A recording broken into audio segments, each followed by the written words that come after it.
I'm Kate, and today I'm going to be talking about how I was reincarnated.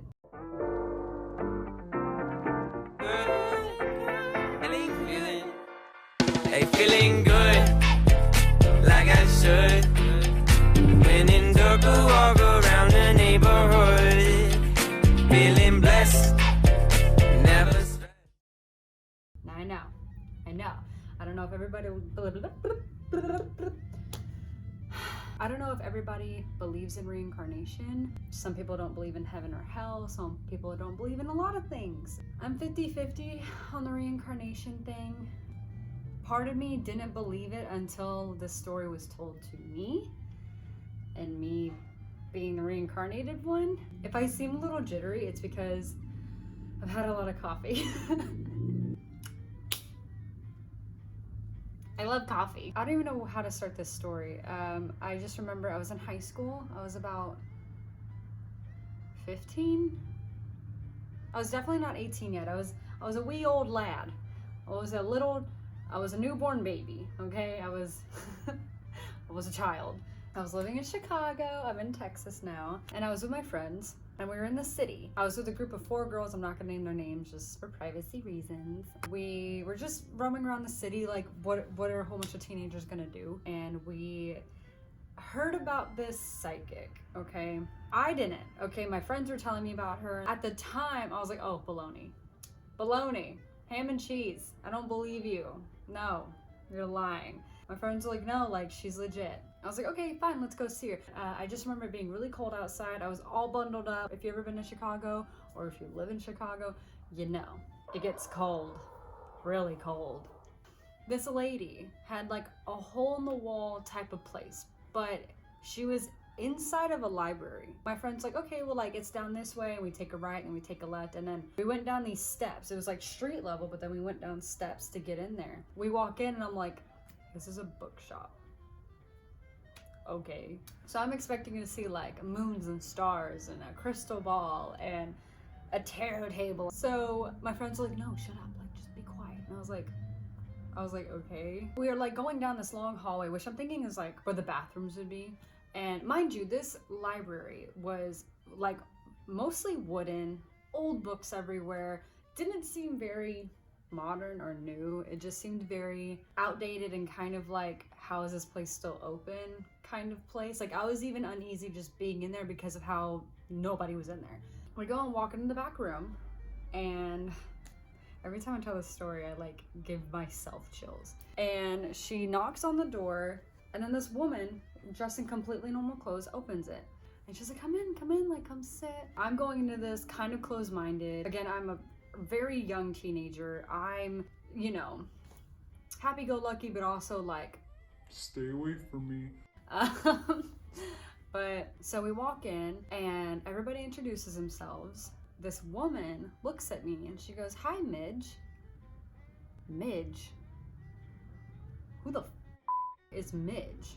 And I'm like sitting down, I'm like, oh, maybe she thinks I'm somebody else. I didn't take off my coat, I didn't take off my scarf or my beanie. I think it was even lightly snowing, and I still didn't take anything off because A, I didn't know how long we were gonna be there. B, I didn't know how long I wanted to be there. And C, I just felt like my clothes were just keeping me comfortable. So I was just like, so I'm sitting there and I'm like, Midge? I don't even know a Midge. That's an old-fashioned name. So my friends start talking to her and they're like, oh my God, can you predict my future? Like, who am I gonna go to prom with? And like, am I gonna get accepted to Illinois State University? And just like, whatever. So they're all talking and I was just kind of zoning out, just listening. I'm like, this woman is full of crap. Like, why am I even here? And then she turns to me. I forgot what was the first thing that she said to me, but she just said something like, so how have you been? And I'm just like, great.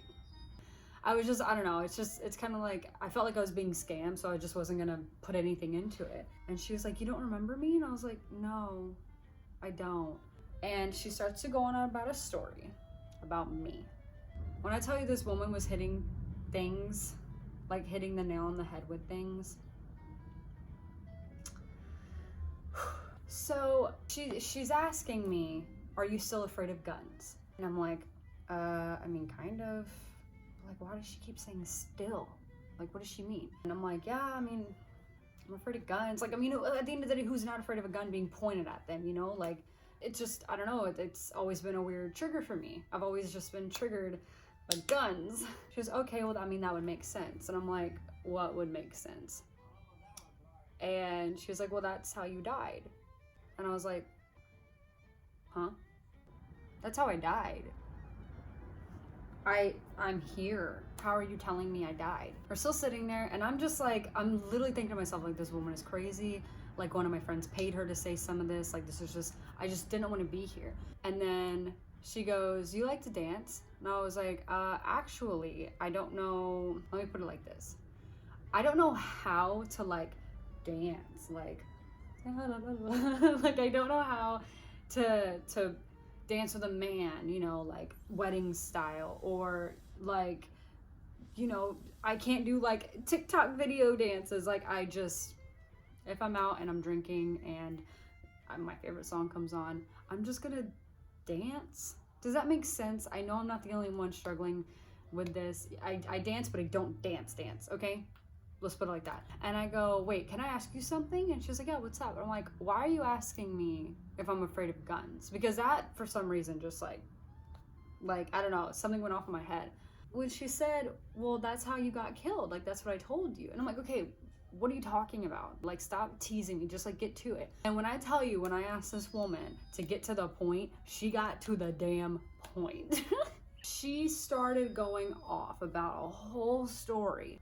My family is from England and like parts of Ireland. She told me that my family came over on the Titanic from England, and then I was one of the people on this Titanic, right? And she goes on to tell me that I was gonna do what I could and do my best to make money on my own. So it was 1912, and I'm looking for jobs. We apparently had landed in New York, or docked. We docked in New York.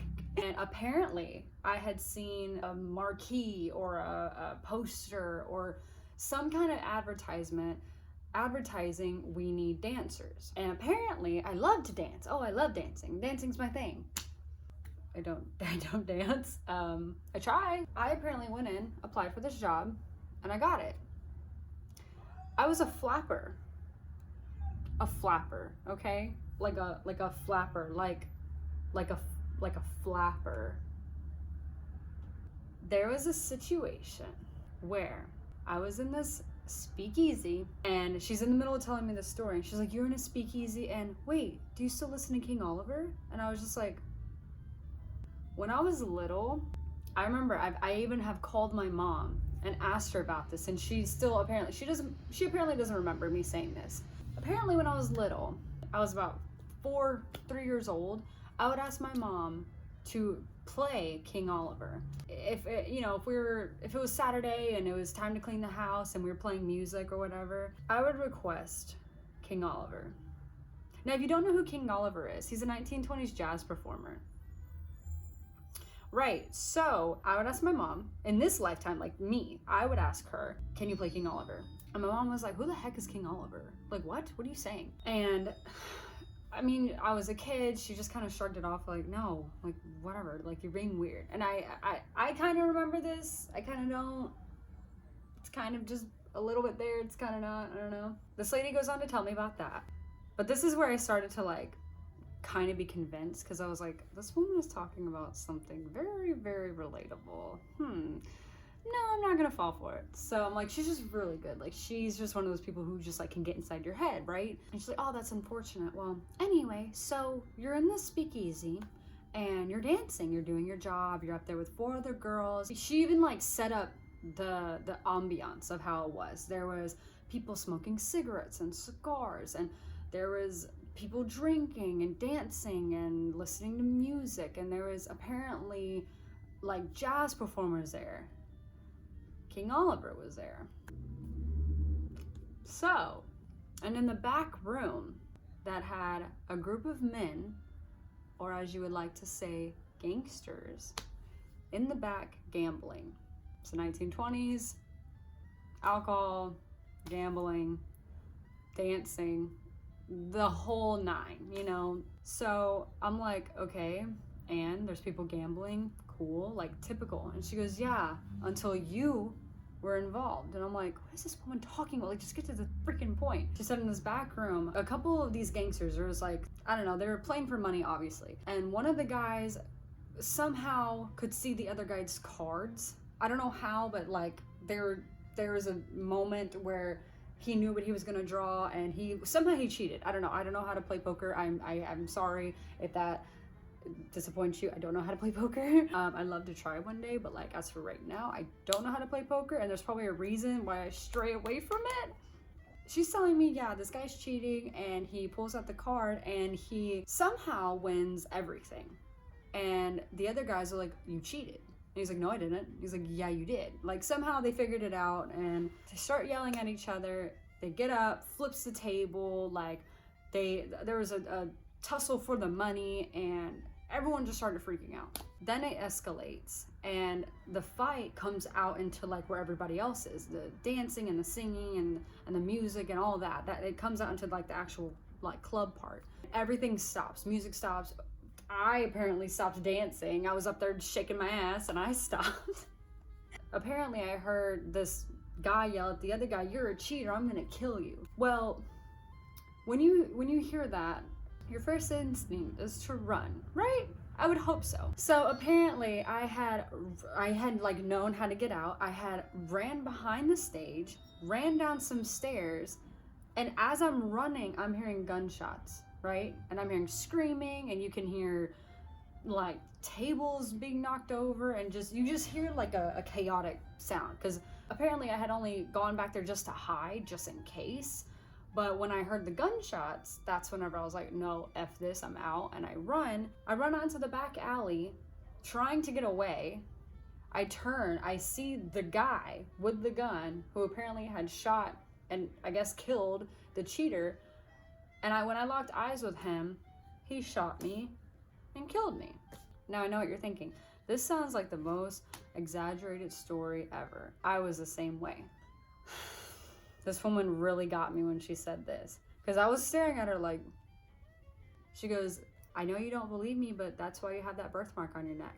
Mind you, I'm wearing a scarf covering my neck, like up to here. I'm bundled up. I'm in Chicago. It's freezing outside. And she says, that's why you have that birthmark on your neck. Y'all, I have a birthmark on my neck. And I'm like, wait, hold on, what? What do you mean? And she goes, that's where he shot you. You saw him point the gun, and you turned to run. And apparently, when I turned to run the other way, I don't know, I guess I wasn't smart in the past. When I turned to run away, and he shot me, the bullet hit my neck just enough, and didn't impale or go through, but it did enough for me to bleed to death in this back alley. Y'all, I have a birthmark on my neck where she stated that I was shot.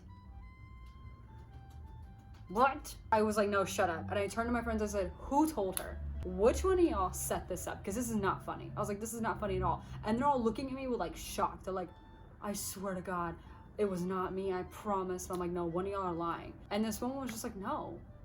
Like, you didn't even, she's like, you came in here not even believing anything. She's like, yeah, I know you didn't come in here expecting a story about you. She's like, but here it is. And I'm just like, hold on a second. I'm like, okay, prove it. Like, do you have any physical proof that this is me? And she's like, well, besides the fact that you have a birthmark on your neck that is being covered up by a scarf still as we speak, and you still haven't shown me your birthmark. Just so you know, it's not Photoshop. It's like in here somewhere. Weird, huh? Okay, so I don't know. I have always felt deep in my soul that this might actually be true. I love 1920s music. I mean, I love it. Like literally for New Year's Eve going into 2020, this past January or December, I threw a Great Gatsby party. Like I threw a Great Gatsby party, and I just felt oddly connected. I don't know. You can believe all this. You don't have to. I'm not begging you to. You can do what you want with it. Apparently I was reincarnated. I used to be a 1920s flapper, and I got murdered in an alleyway in New York City, and here I am today. That's all I have to say.